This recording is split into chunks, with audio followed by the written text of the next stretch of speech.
We continue now with Wolf Blitzer. I go back a long ways with him. When I did the CBS News Night Watch program, he was then a reporter for the Jerusalem Post and would come on that program and talk to me. He then went to CNN, where he was the Pentagon correspondent. There was a Gulf War. After the Gulf War, he got a lot of attention. Then he went to the White House, where he is now a senior White House correspondent. This Sunday, he becomes the anchor for Late Edition, a one-hour opportunity for him to do live interviews with important newsmakers. And I am pleased to have him here, not only to talk about issues, but also talk about what's going on at CNN. Welcome. Thank you, Charlie. I used to love doing your show in Washington. We miss it. Well, thank you. It was a great show to do. It's great to be up here. I'm still going to stay on as the senior White House correspondent, too. I'm not giving up that. Just for the benefit of those who see you only the end result of your work product, which is when you stand in front of the White House and talk, or when you're traveling with the president and you talk to camera. What's the day like for you? What are you doing there other than reading press handouts and going to press briefings? Well, it's not a glamorous lifestyle. We have it when we're at the White House on the compound. We have small little cubby holes, small little offices, and we're really restricted where we can go. We can go in to Northwest Gate, hang out in the North Lawn where we do our stand-ups, outside of the West Wing. But once we're inside the White House, we can hang out in the press area. We can go up to Mike McCurry's office, but that's about it unless you're escorted by another official. You get permission to go beyond that. So what you constantly do is you're on the phone all day to officials, trying to badger them, find out what's going on. Looking for leakers. Not necessarily leakers, but people who can help you understand what's going on. And it's not a matter of, waiting for someone to call me up. Hey, I got a scoop for you. You got to go out there and get it. If you ask the right questions, there's a good chance you're going to get news. If you sit back and wait for somebody to call you and leak something, it's usually going to be tainted. It's not going to be as good as when you go out there and search for it.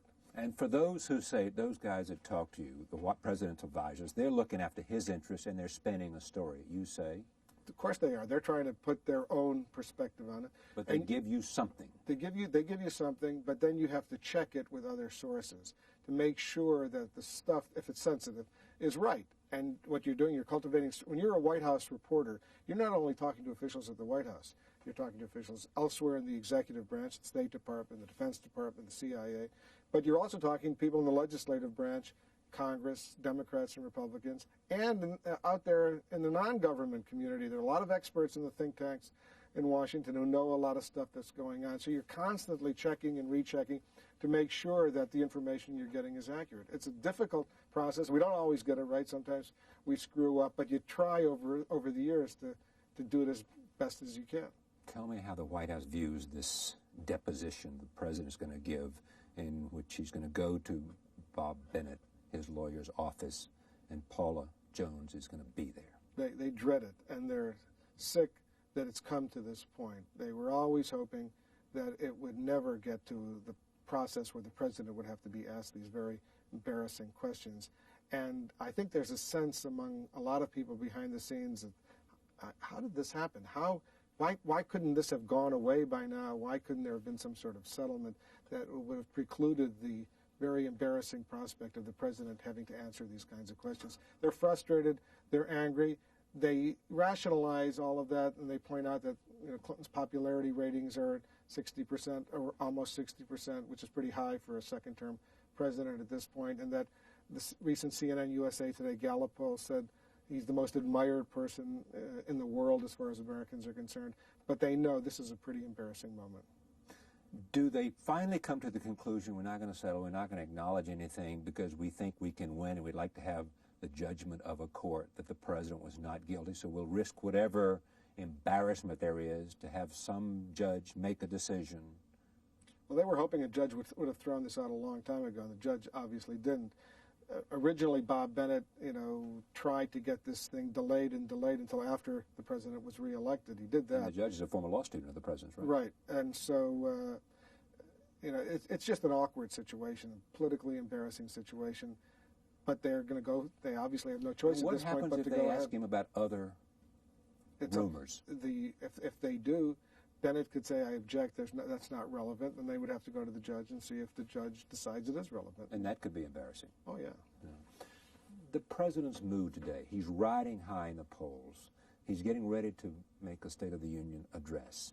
Some say it's going to have more of a context of history than others. What's your sources say about this State of the Union? I think he was lethargic last year. After he was reelected, 97, he was sort of just going along with the situation. He wasn't really as energized as he seems to be right now. And I say seems to be because he is. He's coming up with new initiatives. He's got everybody moving. He's convinced Erskine Bowles, his White House Chief of Staff, to stay on at least for another year. And people are thinking about expanding Medicare, working on child care, working on long-term entitlement problems like Social Security. So there's a little more energy right now. But I don't sense that there's the historic legacy that he so desperately is looking for is necessarily going to be in that State of the Union address. In the end, his historic legacy might be, which isn't too shabby, that the economy's in good shape. But that's not the stuff of legacy, is it? I mean, the stuff of legacy, if you do something more dramatic. I mean, is it his legacy that he balanced the budget? Is that a historic legacy? I don't know. I mean, I don't know that these are the things they put you on Mount Rushmore for. You don't get on Mount Rushmore, but some people will say, well, that should have happened a long time ago anyhow. Yeah. But is he going to do something on race relations that would really improve the relationship between the races in the United States? Is that going to happen in the next 3 years? I don't think so. He's got a commission. And his record of being on the side of African Americans and being on the side of being able to go into a black church and speak better than anyone is clear. And he's passionate about it. But in the end, is there going to be less racism in America in 2001 than there is today because of Bill Clinton? How about taking some giant political risk on a subject like entitlements? Is that simply no political gain? He could do it because he doesn't have to worry about getting reelected at this point. And there's always a little political risk. And he's got these commissions he's doing. I don't sense, though, that there's going to be some real breakthrough on this entitlement front. I don't think he does either. I think, we're getting back to our earlier conversation about Iraq. Maybe his legacy will be Iraq. Who knows? Events not yet to happen. Maybe he will finish what the Bush administration didn't necessarily finish. That's what some of his people are suggesting if the situation gets out of control. My guess is he looks at this situation and he says, in foreign policy, I did what all I can do in Bosnia, and Iraq thing is, it's going to be hard to mount anything that will make a difference there. And he's going to come to the conclusion that essentially he's going to have to say that he equipped the country to go into the next century, and that's where he's going to try to define his legacy, the balanced budget, but also the economic growth. And that there is threatened by the storm in Asia, so you don't know. And he's so frustrated, he's so hungry to do more. He's got only 3 years to do it, and he's already sensing, I ain't going to get it done. Here's an interesting thing, too, is that, you remember he went before the Congress and said the era of big government is over. Now we have, and that came after a Republican, huge gains in the Republican Party in 1994. Now you have a balanced budget 3 years earlier than they thought they would have a balanced budget, and the opportunity to do something. So it's beginning to offer some programs about child care and perhaps extending the age for Medicare down to 55. Is this, in a sense, a great time for the White House because they believe they can go back to their original instincts, which is to make government an engine for change? Yes. I think it is. That's where they're more comfortable than being that's sort not of necessarily where. That's not the new Democrats. That's not where the new Democrats are. Well, where's the president? But that's where what I'm looking at. The Democratic Party is more comfortable. But what about the President of the United States? President of the United States at this point where says the era of big government is over, but he's creating all sorts of big government plans. Sort of reminds me growing up in Buffalo, New York. My dad was a home builder, and he always used to come home and say, well, this couple wants me to build a house for him. They said they want a small house, but they want a big kitchen. And the woman says, we want a small house, but we want big bedrooms, big living rooms. That's like Clinton says, we want a small house, but we want a big... But we want Medicare expanded. We want health care. We want more crime. We want you to cut the taxes and increase our benefits, is what they want. So he says one thing, but a lot of times he really means something else. Richard Burke wrote a piece in the New York Times talking about the president, quoting people like Tom Daschle saying he talks more about golf than he does about statecraft. The White House denied that and said he wasn't obsessed by golf, even though he enjoyed it. What's the mood of the president? He did come into the second term saying, half-jokingly, he hoped to get more golf in his second term than Dwight Eisenhower did in his second term. That's a huge goal, isn't it? Yeah, he hoped to beat that record. he loves to play golf. There's no doubt about it. He's got a new best friend, buddy. You know, so he's got some other activities. Chelsea's at Stanford University. But the point of the story was that he was just distracted. He was distracted. His eye was not on the ball. I think everyone in the White House senses that that was the case last year, and he is sensitive to that. He's really critical of those aides who were leaking those stories, and they all felt it. But now he's trying to change it, especially going into the State of the Union address on January 27th. How good a chief of staff is Erskine Bowles? He's a terrific chief of staff.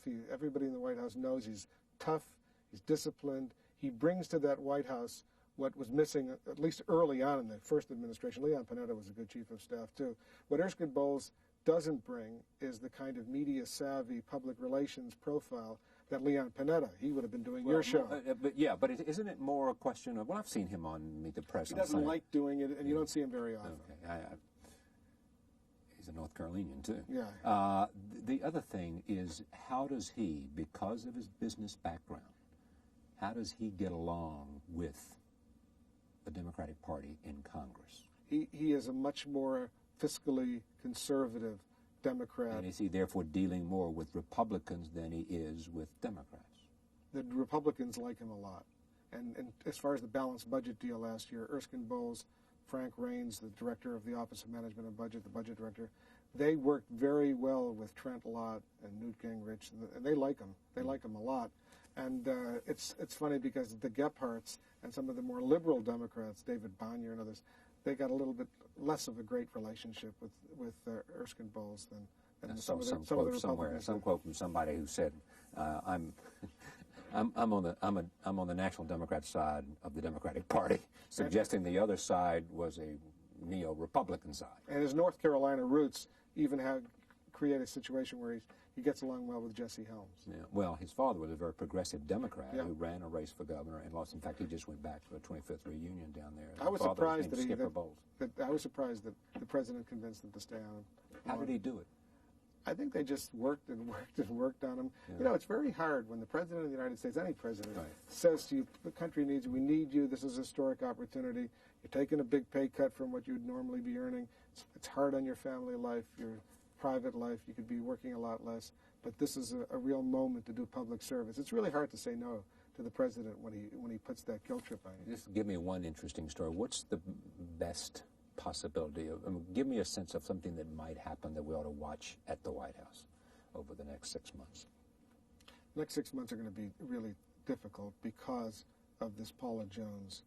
That's up in the air because the Whitewater, Kenneth Starr's investigation seems to be bubbling up.